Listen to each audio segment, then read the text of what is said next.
You may have played war games with your friends at home, but you have never played anything like this, professional level wargaming.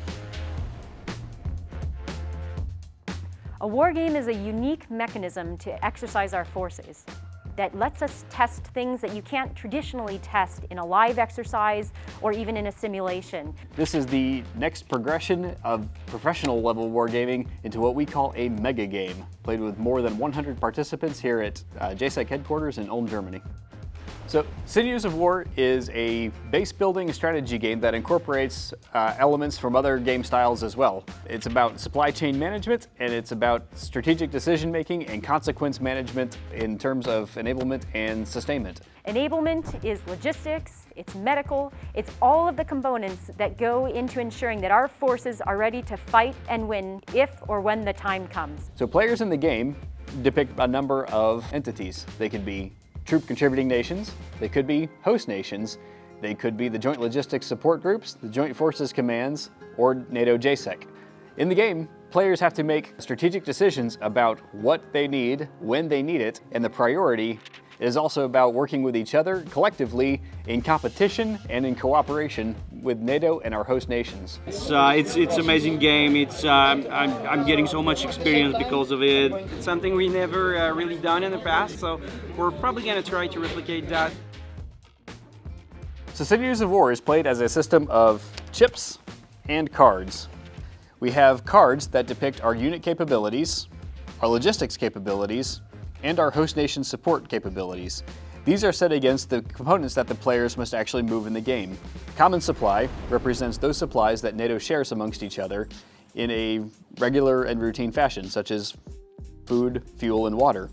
National supply depicts those commodities that are not often shared between allies, such as ammunition and repair parts. We then have unit equipment as well that forms the composition of our units as they deploy. So each unit in the game has a set amount of unit equipment tokens that are required to be moved to make that unit operational in theater. Once it arrives in theater, that unit begins consuming its supply every turn. Each turn, a unit will go through its common supply and national supply and must continuously be restocked by the owning player throughout the game. That is accomplished through the use of logistics units, such as truck companies, supply companies, and some of our engineering capabilities that enable the force to move through the theater. So throughout the game, players must make decisions about how best to utilize these resources to maintain the supply to their units. These units move through host station infrastructure, such as road networks, rail networks, and bases. Each base and road network and rail network has a finite capacity. These must be managed and coordinated between the players to make sure that no one player has capitalized and taken away all of the capabilities available to the theater. Creating Sinews of War was a process that took almost 12 months. I've been a lifelong wargamer since the age of 12. To build professional war games for NATO has been the opportunity of a lifetime. In these challenging times, we have been charged by our leaders to ensure that our nations and our forces are ready to face whatever may come their way. At the end of the day, that means getting the right forces in the right places at the right time. We have a panel of analysts who are watching the game with the intent of taking those notes to make sure that we achieve all of the training objectives that we set forward for ourselves.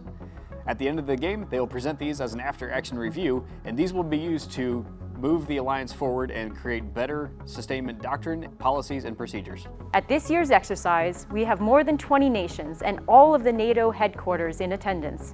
Everyone has come here to Ulm to train with JSEC. JSEC is an ambitious new headquarters coordinating all of our Alliance efforts, ensuring that we can protect our NATO values. All of our nations have developed advanced plans, and as NATO, we must come together and ensure that these plans are harmonized. In a way, you can think of us as a sports team. Our goal is ensuring the defense of our alliance, and JSEC writes the playbook.